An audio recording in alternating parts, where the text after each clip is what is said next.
a fight of good against evil, of light against darkness, of decency against barbarity.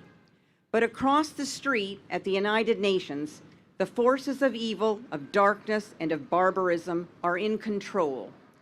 Across the street, the Palestinian Authority is the willing diplomatic representative of Hamas and other Palestinian terrorist organizations. Across the street, Islamic nations have prevented the United Nations from even adopting a definition of terrorism because they insist on an exemption clause for killing Israeli Jews. Why does the UN matter in Israel's hour of need?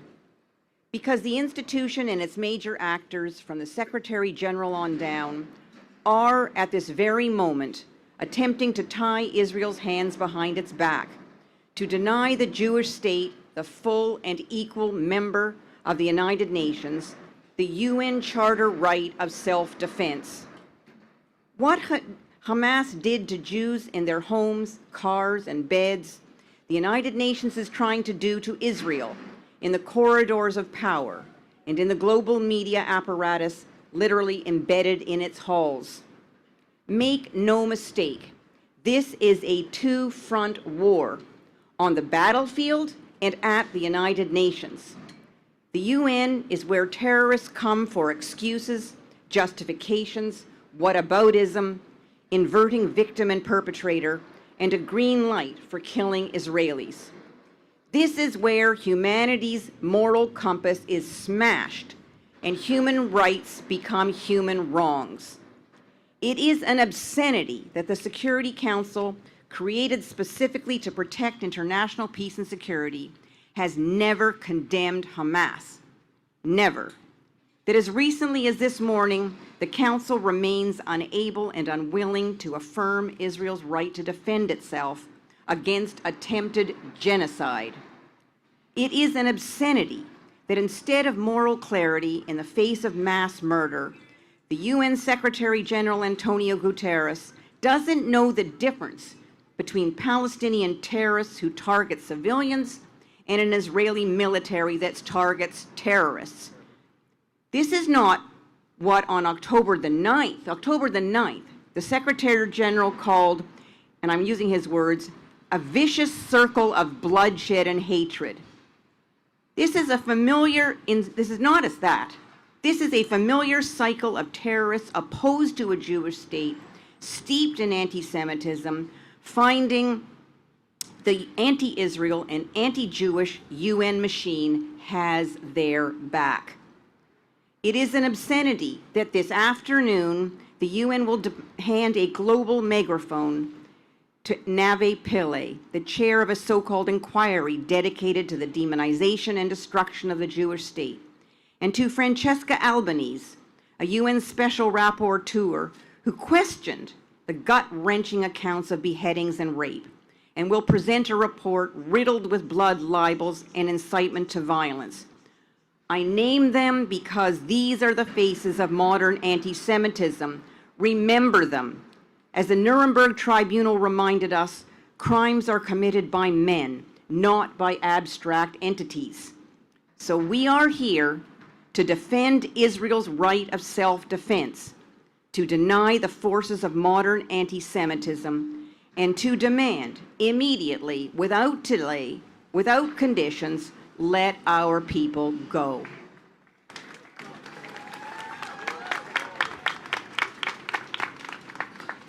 Thank you, Anne. It is now my honor to introduce Roz Rothstein, the daughter of 2 Holocaust survivors and the CEO and co-founder of Stand With Us. Stand With Us, yeah. Stand With Us was founded 22 years ago, and we cannot overstate the importance of Stand With Us at this time in Jewish history. Please welcome Roz Rothstein. Well, thank you all for being here today.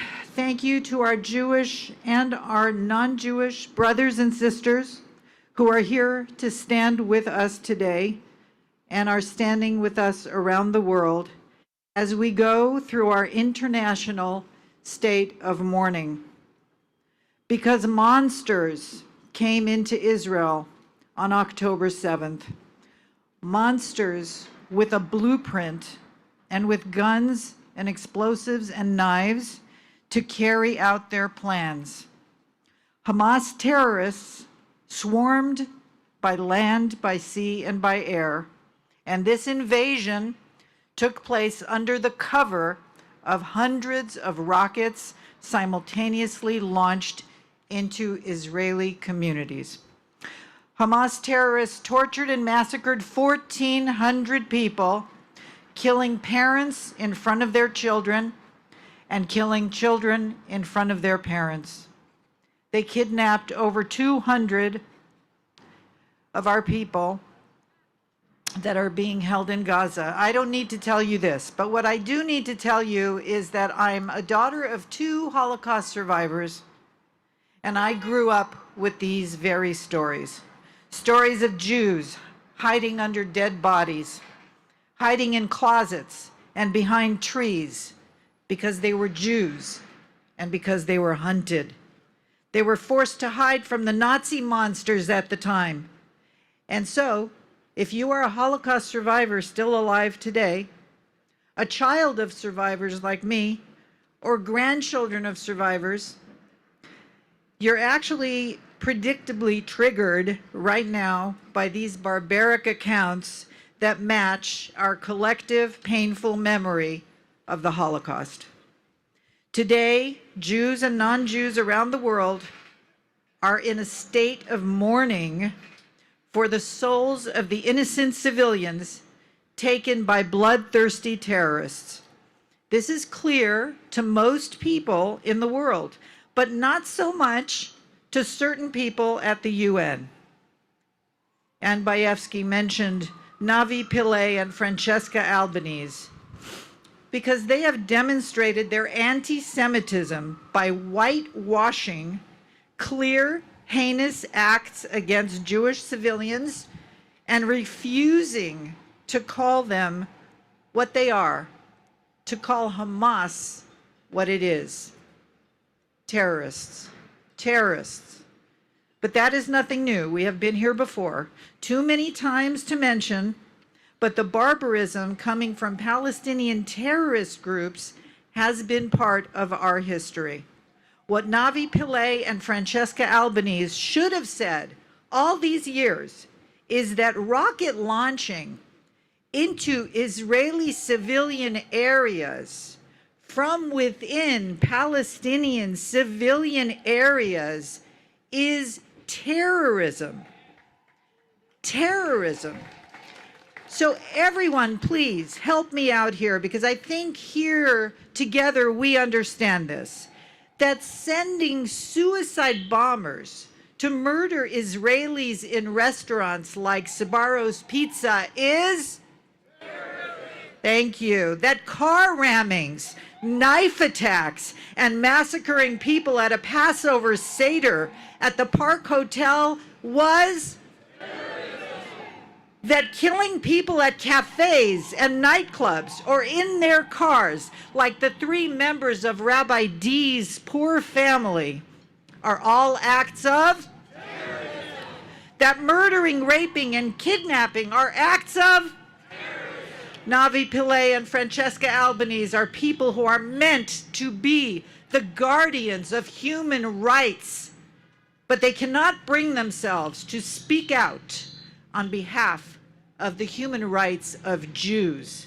And that is why we are here today, to demand that the UN use its power to gain the immediate and unconditional release of our hostages now.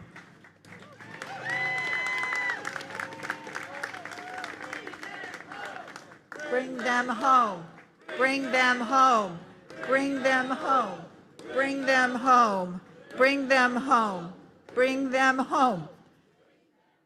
We are here to demand that Jewish people have the same protected human rights as every other group of people in the world. And finally, we are here to demand that the United Nations supports Israel's right to defend its citizens so that a massacre like October 7th can never happen again.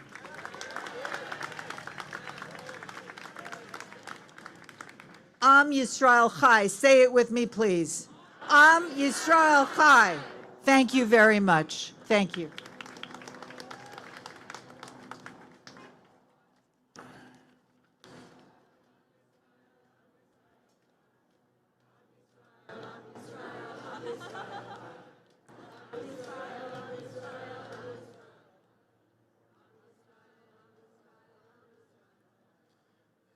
Thank you, Roz. As we await the arrival of the foreign minister, the ambassador, and the families of some of the hostages, I want to take this time to acknowledge the presence of Eva Weiner, Deputy Director of Jewish Affairs for Governor Hochul. Governor Hochul has been a staunch supporter and friend of Israel and the Jewish community. Eva actually just returned from a powerful and emotional solidarity visit to Israel with the governor.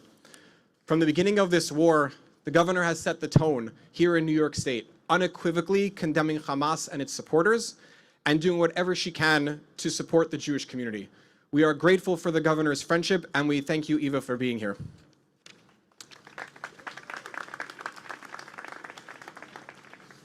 Our next speaker is a survivor of a Hamas terrorist attack in Israel and the founder of Strength to Strength, an organization that supports victims of terror around the world. Please welcome Sari Singer.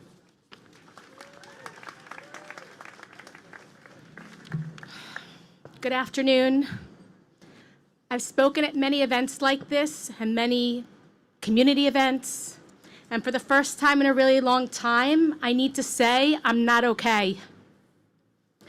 My name is Sari Singer. I'm the founder of Strength to Strength, an organization dedicated to bringing victims of terrorism together from around the world for long-term support.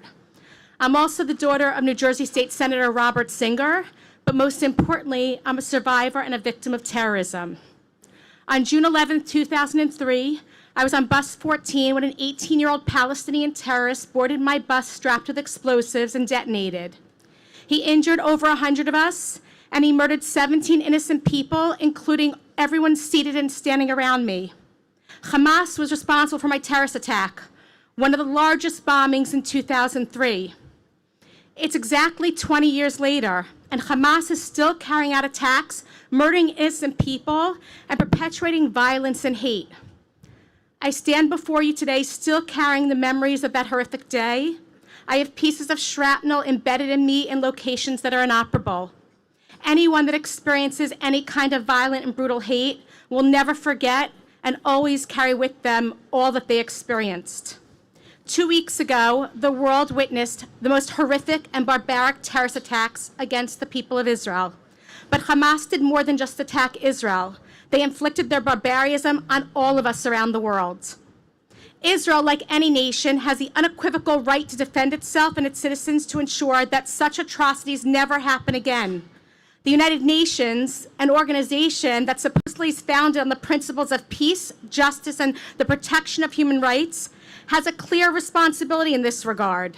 It's their obligation and the obligation of the international community to protect the innocent and uphold those fundamental human rights. We can't ignore the over 200 innocent hostages who must be released now. Their freedom and safety must be the top priority for the international community. We cannot stand idle while innocent lives hang in the balance. It's imperative that the United Nations fulfills its obligation and takes a firm stand on the side of justice and human rights, demanding the immediate and unconditional release of all of these hostages. The time is now. The world must unite in this urgent cause. We must all work together to ensure that the hostages are released immediately. The victims of terrorism are never forgotten, the thousands of them that are now part of this club that none of us asked to join, and that our world moves forward toward a brighter, more peaceful future. Am Yisrael Chai. Thank you, Sari. I want to also point out for everyone here that today's proceedings are being live streamed and you can find it on Stand With Us YouTube. It is now my honor and privilege to introduce the Foreign Minister of the State of Israel, Eli Cohen. Whoa. We're here for a purpose. We're here for a purpose. Shh. Minister Cohen is here today along with a number of the families of those who are being held hostage by Hamas to call for the immediate release of all those who were ruthlessly kidnapped 2 weeks ago. Please join me in welcoming the Foreign Minister of the State of Israel, Eli Cohen. I'm here on behalf of the 7th of October, when we had a Black Saturday for the State of Israel and for the Jewish people. Right now, 1,400 people. No, okay, it's okay. 1,400 people were murdered. I came all the way with the families of 200 hostages. And the reason we are here is to call for immediate release of the hostage. I came here, and this is all what we are united at this moment.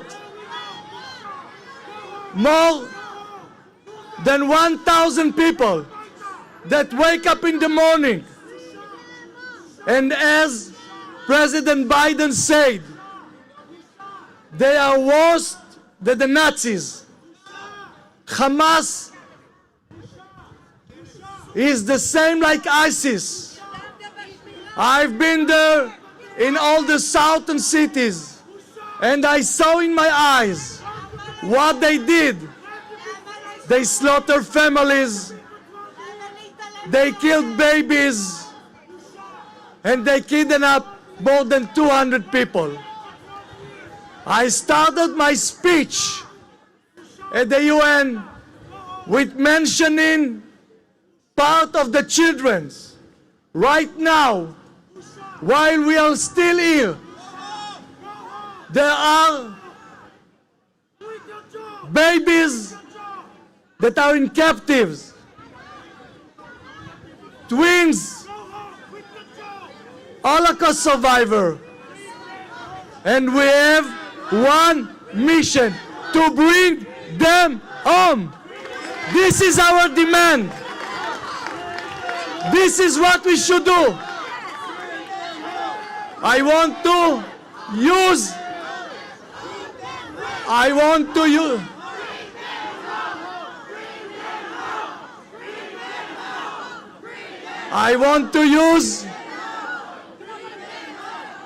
to use this event and call once again the Emir of Qatar, which financed Hamas for more than 10 years.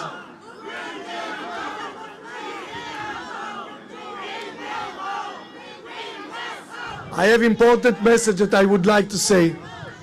I want to use this opportunity and to ask the Emir of Qatar, which Qatar, they are finance Hamas and give a shelter to their leaders, to work immediately to release all the hostages. To release all the hostages.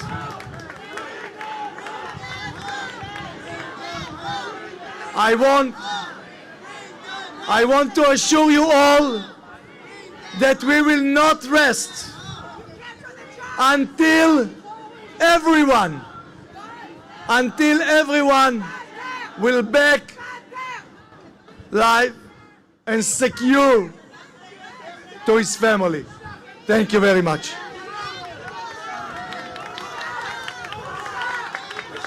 Ladies and gentlemen, shh, shh. We have a goal today to stand by our hostages and to tell our story. And the busha is that you're not letting us tell our story.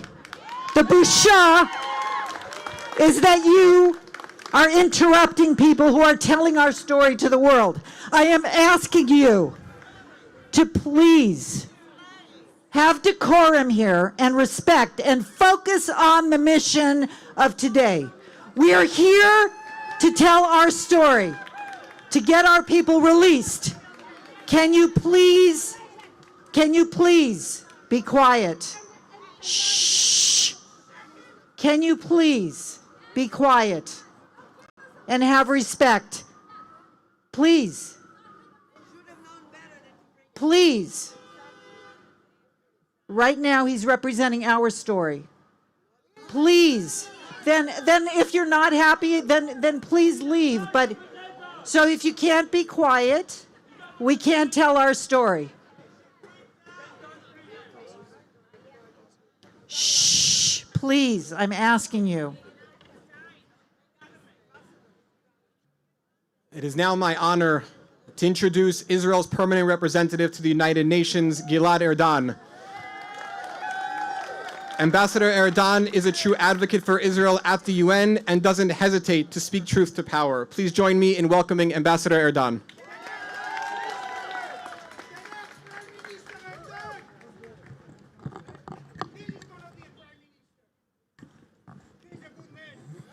Friends, the UN, behind us, was established in the wake of the Holocaust to ensure that such atrocities never occur again.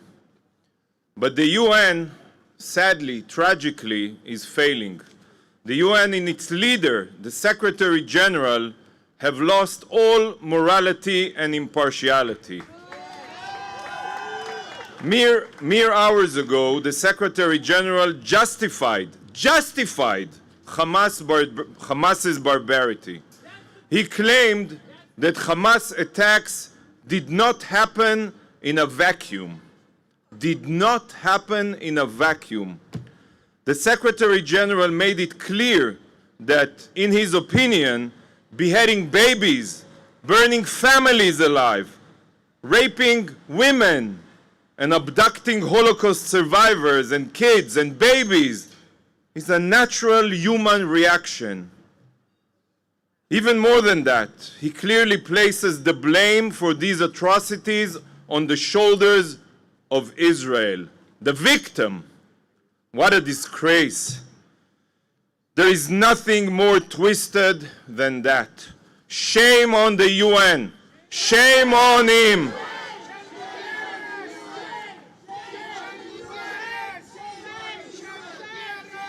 We have not yet finished identifying bodies burned beyond recognition, and the UN is already blaming Israel for the massacre of our own people.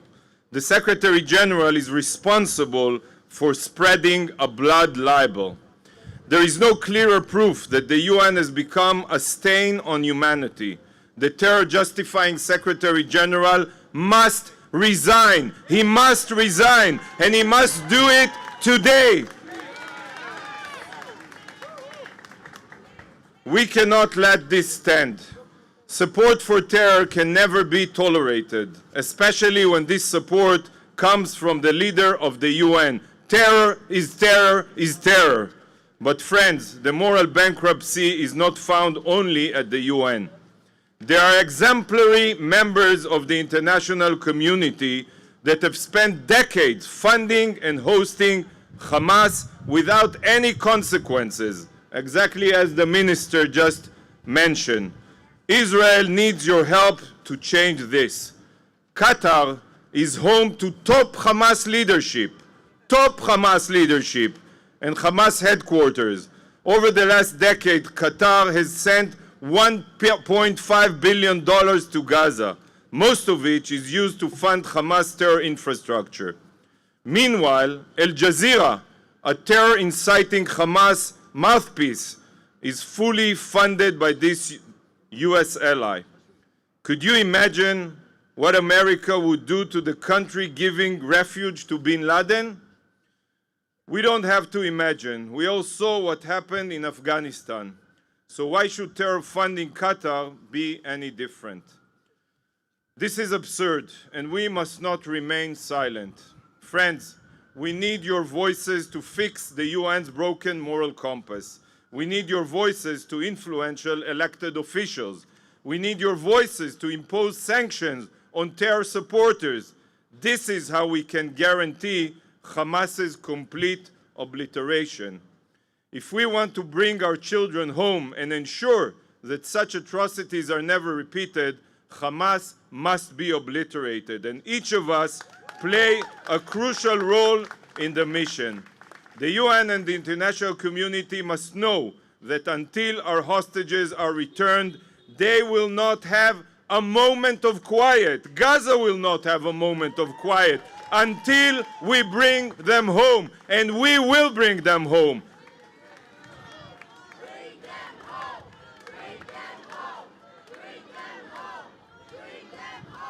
Bring them home. Thank you, Ambassador. We know right now that Hamas is holding over 200 innocent people hostage in Gaza. We continue to call upon their immediate and safe return. With us now are a number of relatives, are those being held by Hamas, and I would like to call upon one of them to share a few words on behalf of the families.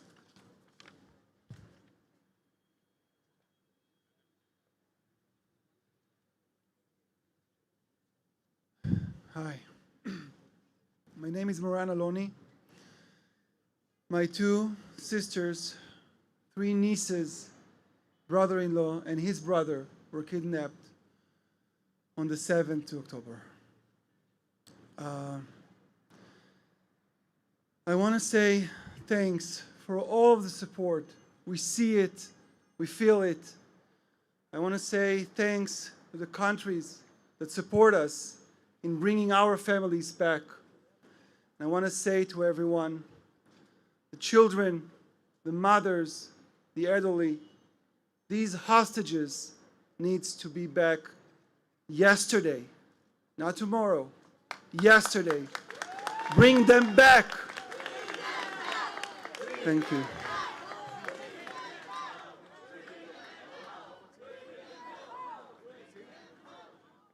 Thank you.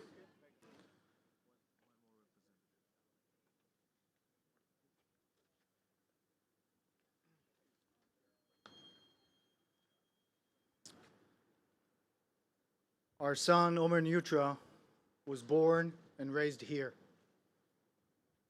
Was born in Manhattan, raised on Long Island within the Jewish community and the Israeli communities.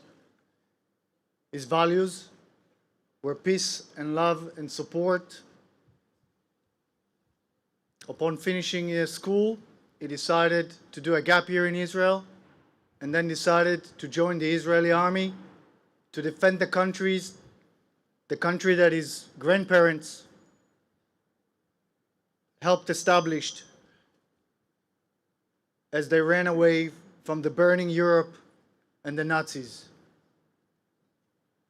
Who thought years later I'll be standing here and tell you that my son is held by the Hamas? We need our son back. We want our son back. We demand that the UN and all the countries that are involved, and there are 33 different countries with hostages, will get involved and work together hand in hand, condemning what happened there, and bring our kids back. Ruby.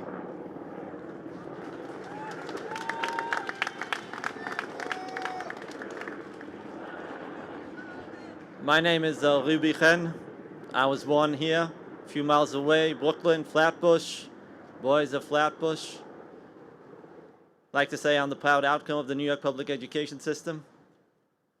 My kid, 19 years old, is also being held hostage by the Hamas. But we are here not only talking about ourselves, we're here representing 220 families of kids, Holocaust survivors, women being held hostage. We feel and believe and wish all of you to think that these are crimes against humanity. The minimum requirements of having any type of visitation of these hostages, knowing if they're dead or alive, getting medical attention. There are doctors at the border, if you know that organization, waiting to get in. Somebody is not letting them get in. I'll give you a guess who it might be. I urge each and every one of you to think, as a parent, brother, grandson, grandchild, what would you do if we would tell you 18 days you don't know if that loved one is alive, dead, getting fed where he slept? Think about that every single second. That's what we urge the international community not to talk, which we just experienced now, but to do. Do not tomorrow, not in a week, today. That is our expectation from the international community.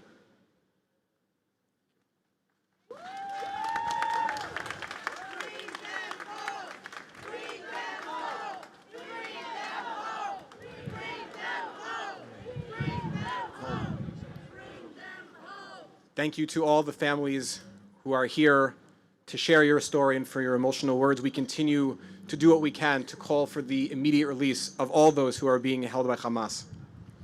As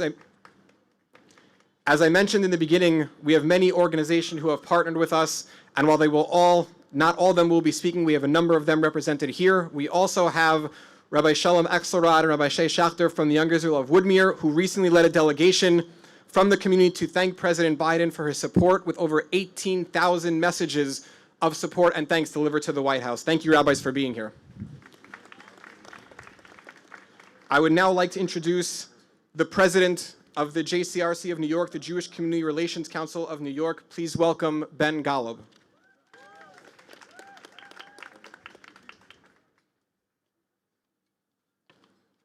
It's been 18 days since the world was debased by the bestial cruelty and viciousness of Hamas.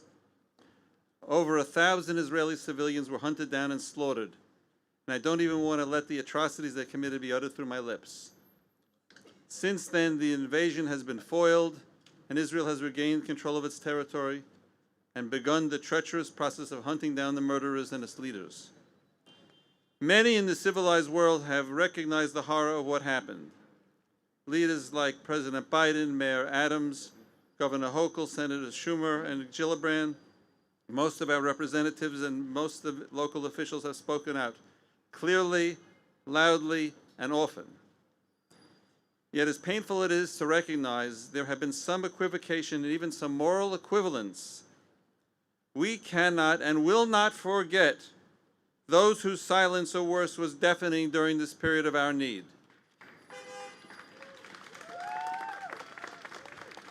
What I want to amplify and reiterate is what you've already heard and what your heart aches for, because among the heinous crimes of Hamas has been the premeditated kidnapping of over 200 souls who hail from many countries, ranging in age from children to grandmothers. For 17 days, these victims have been living and been kept from their families and have not been treated with any of the civilized protocols that govern the detention of prisoners. We are here today to remind the world that calling for a ceasefire without simultaneously calling for the release of the hostages is a call to let terrorists win and keep the hostages from their families and freedom. We will not be quiet, and we will do what we have to do to remind the world, however long it takes. Bring them home. Bring them home. Bring them home. Thank you.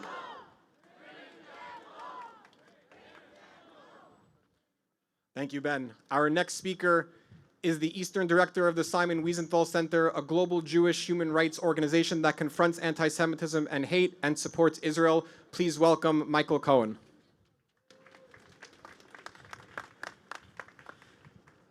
Thank you, Avi, and thank you for putting this together with all the other organizations here. And thank you to every organization that has helped to put together rally after rally, protest after protest, vigil after vigil, because that's what it'll take to make sure that we can bring them home. As we stand right here outside the United Nations, we need to send a very clear message. We are not going to be silent. We are going to keep on being here, right in their faces, until they bring them home.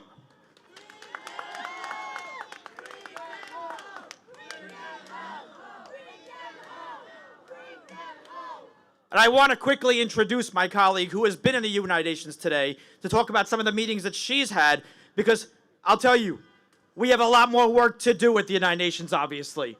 Because when they see humanitarian, they don't see our children. They don't see all of this. We need to make sure that they recognize that our children, that our brothers and sisters in Israel deserve to come home now.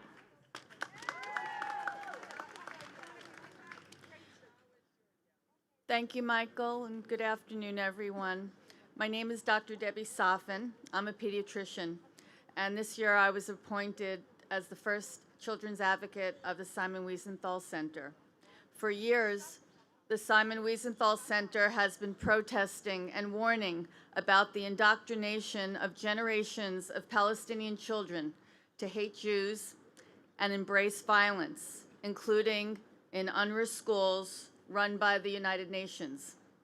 Earlier this morning, I accompanied Rabbi Cooper, Associate Dean and Director of Global Social Action for the Simon Wiesenthal Center, to a meeting with a senior official in Secretary General Guterres' office on the 24th floor. We asked him to communicate to the Secretary General the following points on behalf of everyone here this afternoon. 1, everything must be done to mobilize the international community to gain the immediate, unconditional release of all the hostages. 2, we expressed alarm over the increasing use of UNRWA schools and facilities as staging areas for missile strikes and other terrorist activities by Hamas. And 3, we cautioned that when the IDF enters the Hamas-dominated Gaza, Gazan youths will be used by Hamas and PIJ as suicide terrorists and human shields.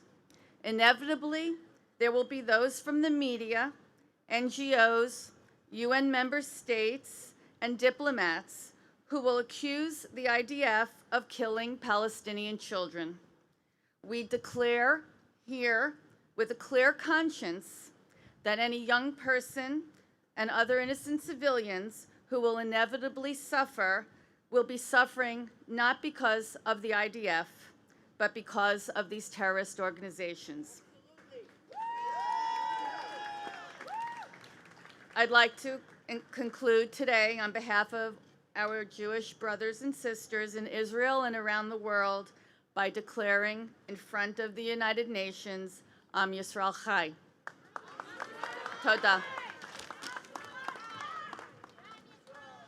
Thank you. I want to also acknowledge the presence of the Vice President of Government Relations for the UJA Federation of New York, Dan Rosenthal, who also just returned from the governor's solidarity trip to Israel. I also want to acknowledge Betty Ehrenberg, who is the Director of the World Jewish Congress North America, both organizations which have partnered with us today. Thank you both for being here. Our next speaker is the International Director of the UN and Intercommunal Affairs for B'nai B'rith, David Michaels.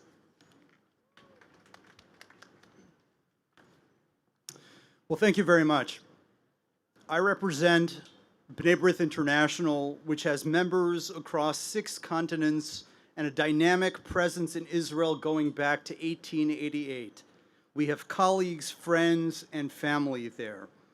My organization, which has been accredited at the UN since its very founding in 1945, met with the UN Secretary General, whom Ambassador Erdan mentioned a few minutes ago, immediately following Hamas's unprecedented crimes against humanity. As we here know, an automatic majority of non-democratic states at the UN has exploited that institution to routinely condemn and scrutinize Israel more than all other 192 countries combined. Consistently, the UN has acted to address only Israel's reaction to attacks, never the attacks themselves. Consistently, the UN has shown interest in Palestinian human rights, but never Israeli human rights. While meeting with the Secretary General, I told him about these two rocks that I'm holding that I've taken from my desk. One is from a tunnel dug deep by Hamas into southern Israel. The other is from a tunnel dug deep by Hezbollah into northern Israel. Both are from territories from which Israel withdrew completely and unilaterally, tunnels built at the expense of their own populations by two Iran-sponsored groups openly sworn to Israel's complete destruction. The time for blaming the conflict on occupation or on the lack of Palestinian statehood repeatedly offered to Palestinian leaders has passed. Ideological fanatics are interested in murdering Jews, not improving the lives of Palestinians. My organization knows something about Hamas and about Iran. We're mentioned in the conspiracy theories in Hamas's explicitly anti-Semitic charter. And in Iran, we featured in the regime's official Holocaust denial cartoon competitions. Both Iran and its terrorist proxies like to outrageously accuse Israel of genocide, but it is they who deny and mock past genocide while pledging a new one. My organization knows about genocide, having had 100 chapters across Germany shut by Hitler before he sent Jews to the gas chambers. There was civilian suffering on all sides of World War II, but no one would dare equate Nazi Germany with the Allies in that terrible conflict. Today, in 2023, no one can make moral equivalence between Israel, the Middle East's only pluralistic democracy, and those whose unimaginable atrocities have created the current situation. For true and lasting peace, the peace that we all aspire to and that Israel so deeply aspires to, Israelis and Palestinians alike need to be freed from the violent fanaticism of Hamas and other Iranian-sponsored terrorist organizations. Thank you. Thank you all for being with us today, standing with us. I'd like to end this program with a song of hope that everybody should know, Hatikva. So we'd like to invite all of you to join us and our beautiful staff that work with high school and college students now at this very, very difficult time. Hatikva.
Am Yisrael Chai.